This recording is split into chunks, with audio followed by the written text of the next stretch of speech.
The Mets lose a tough one tonight, 6-5, your final in 10 innings just after midnight here. What you can say the Mets did very well tonight is fight back, as it looked like the Dodgers were on their way to an easy victory through the first 6 innings. They led this game 4-0, while the Mets had just 3 hits and only 1 runner past first base in those first 6 innings.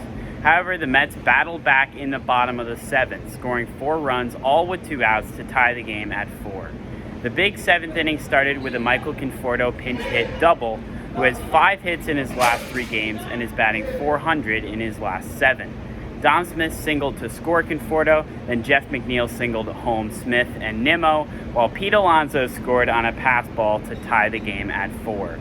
The game would remain tied thanks to scoreless innings from Miguel Castro and Edwin Diaz, but the Mets could not score again, which pushed this game to extra innings. In the 10th, the Dodgers struck with the gut punch, a 2-run homer from their catcher Will Smith, to make the score 6-4. The Mets battled back once again with a run themselves in the bottom of the 10th, but they left a tying run in scoring position to end this one in a disappointing loss, 6-5 your final. Here is Jeff McNeil on the positives from tonight's loss and carrying those into the stretch ahead. Yeah, no, it was tough. Everyone wants to win.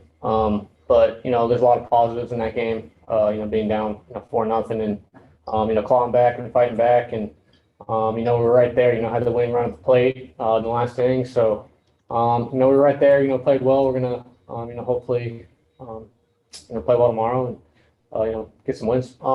Every game is going to be, high energy, real tough. Dodgers are a good team. We know, those next 13 games are, going to be extremely tough, play couple really good teams, so we're gonna battle and hopefully we can have a nice little stretch here. Luis Rojas also credited the Mets' fight tonight, and in his post-game press conference, especially coming back from that big 4-run deficit. Always proud of the guys, every single one of them. Almost the entire team was used today, falling down 4-0 against this unbelievable Dodgers team, and just being resilient. They've done that a bunch of times this year, but it was nice to do it with the fans that we had here tonight. It felt great. I thought the guys were energized by the momentum we had in that 4-run inning with the fans getting involved in the inning. So good to see guys coming in the game, being ready to for a clutch situation, driving a run on different things that happened throughout the game. I'm proud of them. This loss tonight is compounded with some bad news in the injury front before today's game. 2 weeks ago, the Mets traded for Javier Baez at the deadline in a big trade, of course, with the Chicago Cubs. Prior to today's game, he was sent to the IL with back spasms. Baez has not played since August 10th, and it was said he was dealing with hip soreness, and that kept him out of lineup for a couple days, but now he's pushed to the IL with back spasms, retroactive to yesterday, so that'll keep him out at least for 10 of the 13-game stretch against the Dodgers and Giants here.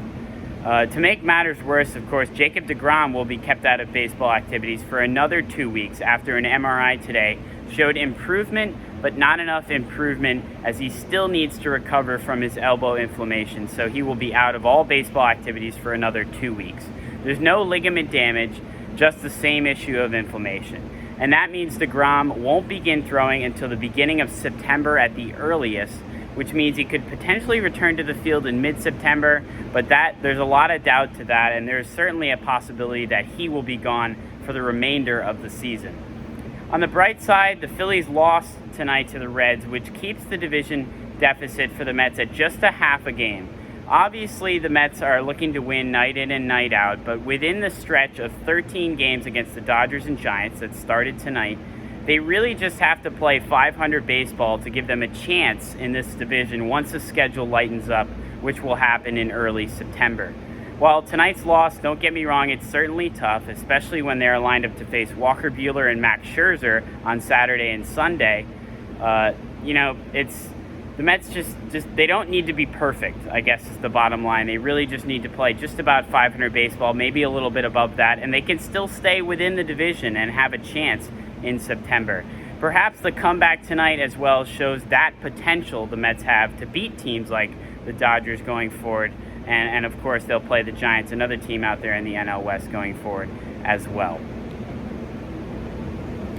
Citi Field had its largest crowd of the season on hand tonight, over 38,000 strong, and they made their presence well known. It felt like a playoff atmosphere, Jeff McNeil said, all night long, and it was just a pleasure to be here to witness that. The Mets expect more of the same for the rest of this series. They are going to be back at it tomorrow, of course, in Game 2 of this 3-game set against the Dodgers. Walker Buehler versus Taijuan Walker, the pitching matchup. Game is also set for 7:10. That's all from Citi Field here on a very late night. I'm Sam Davis, WFUV Sports.